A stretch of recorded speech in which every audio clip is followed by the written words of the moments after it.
Fandoms are notorious for having the biggest army of defenders behind them at all times. And it only makes sense, as they say, if you love something, you're gonna fight for it. But the words, criticism and fandoms go together like alcohol and driving. It's fun to do from time to time, but you can't do it all the time. The biggest meat riding / glazing fandoms. And let's start it off simple with Apple. Ever since Apple's inception of the iPhone, I swear have not stopped deriding Apple to this day. Like, the fact that there are legit people who buy the new iPhone every year is top tier consumerism.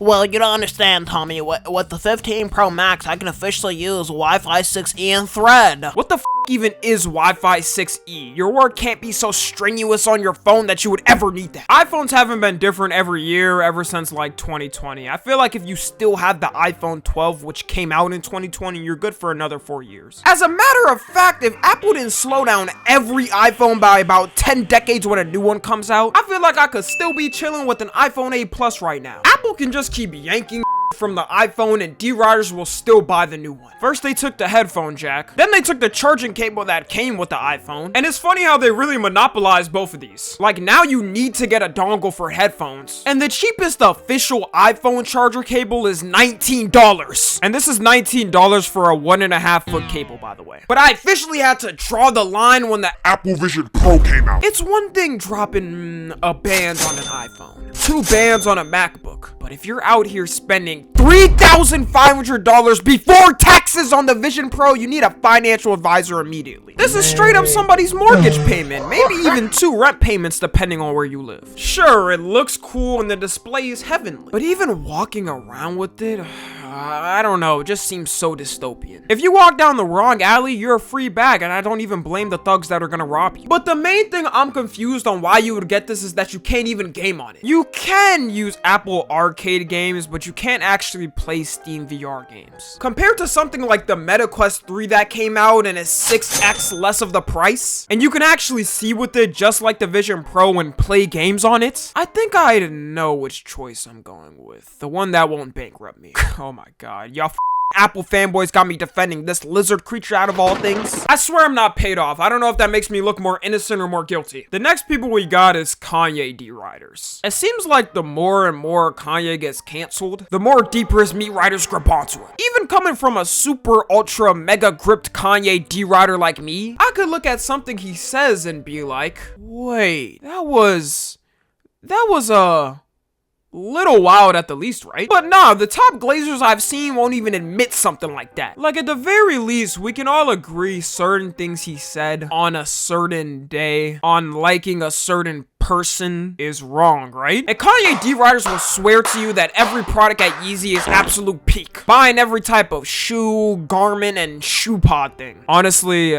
I bought these and I'm not sure if they're gonna ship. Please don't scam me my glorious kid. But some things like the Yeezy foam runners, it might just be me, but I simply find them appalling. Sure, they're comfy for home and all, but why do I see people legit putting on fits with them? You could plop on the Nerf football logo and I think it's one of them. Me personally, I'ma stick with my Crocs. At least the holes look presentable to me. Then we got the Yeezy 450 Clouds.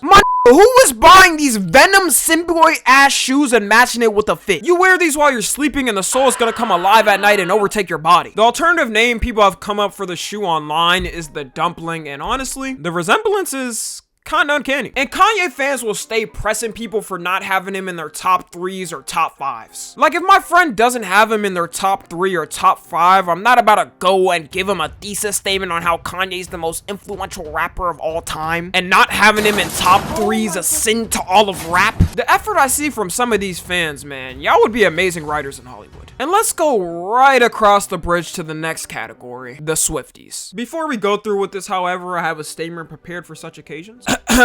Dear Swifties, in no way would I ever disrespect Queen Taylor and her queen status as #1. I've been an avid Taylor Swift supporter ever since my mother birthed me from her womb. It's not that I found Taylor Swift. Taylor Swift found me. The amount of turmoil and things she's...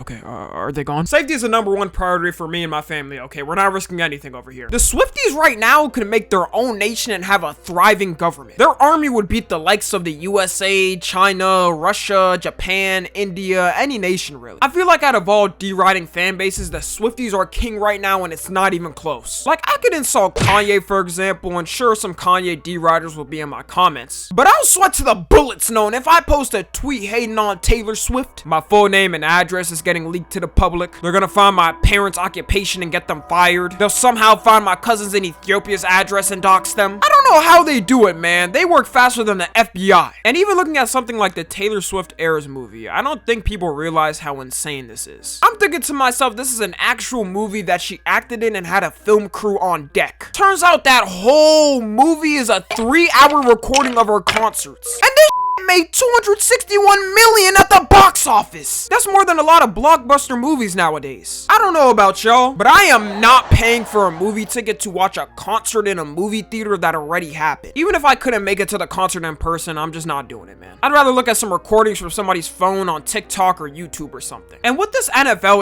my question is, Swifties, is you're spending all this money on jerseys and merch and whatnot, but what are you about to do if Taylor Swift simply stops giving a about the NFL? I know for a fact 99.9% of them did not care about the NFL before this, which is indeed top tier deriding. Someone making you pay attention to a whole sport you never even watched is at the maximum. And in the span of their 5-month relationship, yes, Taylor Swift and Travis Kelce have only been officially dating for 5 months, by the way. I feel like we're in a genjutsu because this feels like it's been going on for 5 years. She, aka the Swifties, have managed to make the NFL $331 million.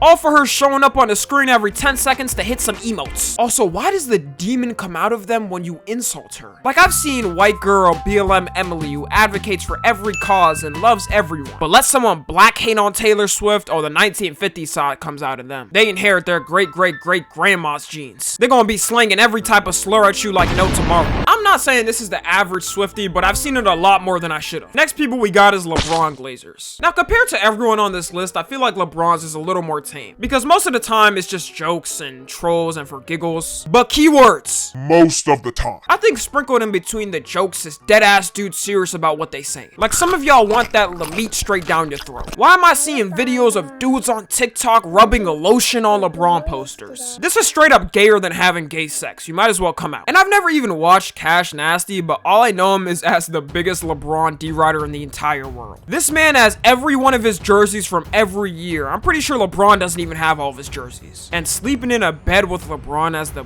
blanket, yeah, you're just lost after this. But let's move on to the next person because I could never disrespect my glorious king too much. Next one we got is Elon Musk fans. Some of y'all might be confused and are wondering, Elon Musk has a fandom? Well, I'm here to tell you yes, and it's pretty sad. Not only is it sad that you're glazing someone till no ends meets, but you're glazing the richest person in the world. That has to add a little bit of sad brownie points, no? If you want to find them, it's pretty easy. Just go under any Elon tweet and you're bound to find some. Some of these people deride so hard they call Twitter X just to appease him. Ain't no one other than an Elon meat rider actually calling it that. His fans believe in him so much they'll get scammed by some random crypto that's getting advertised supposedly by him. And when it turns out that it's fake and they use the random Elon Musk voice AI for the advertisement, they around and find out their whole account gets sucked out its soul. Like, I hope these glazers know that Elon is not lending you a band. I think some of them expect in a time of turmoil of their life, Elon is gonna pay their bills off because they glazed him. And they always come up with an excuse when people bring up the billionaire thing. Well,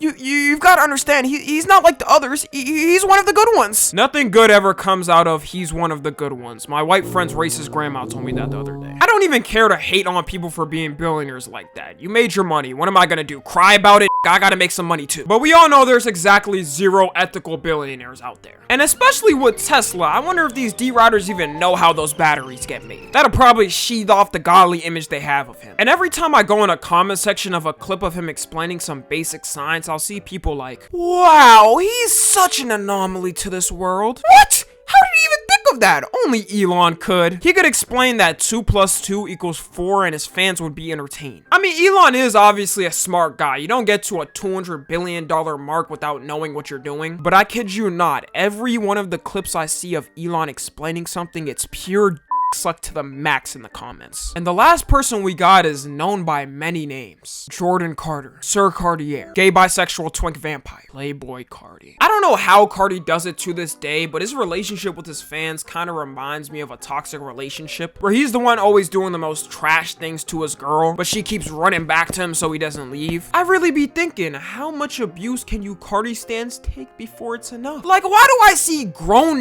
with kids talking about, oh my god, man, his aura is gonna make me cream? Y'all Carti D-Riders will take his whole style and make it your whole aesthetic on Instagram. I'm not talking about one post, I'm talking about ones that make their whole pages, trying to act mysterious and opium and meanwhile you just ringed up my Big Mac meal with Coke earlier. I've seen D-Riders also get into that satanic just because of Carti. Why was one of my friends I grew up with in church for Bible study every week, rocking a hoodie with a pentagram trying to act opium? I know if I told his mom what activities he was up to, they strapped him to a table and started an exorcism. Only time I genuinely saw Carti getting criticism for his fans was with the whole Aiden Ross situation. But after about 2 days, I think that was their limit, and now they're back to salivating for his music drops. And if Carti wasn't Carti, any other rapper would have been booed out by the masses from the industry. Carti's the only rapper I know that can abuse his pregnant girlfriend, play the PlayStation while his son is being born, and still have Glazers there ready to defend every reason on why he did it. In the actual footage where Carti was getting arrested, there was a fan on standby already there ready to glaze. Shouldn't you be worried on if you're actually going to prison or not? How is this even possible? Carti could go to a remote African village and someone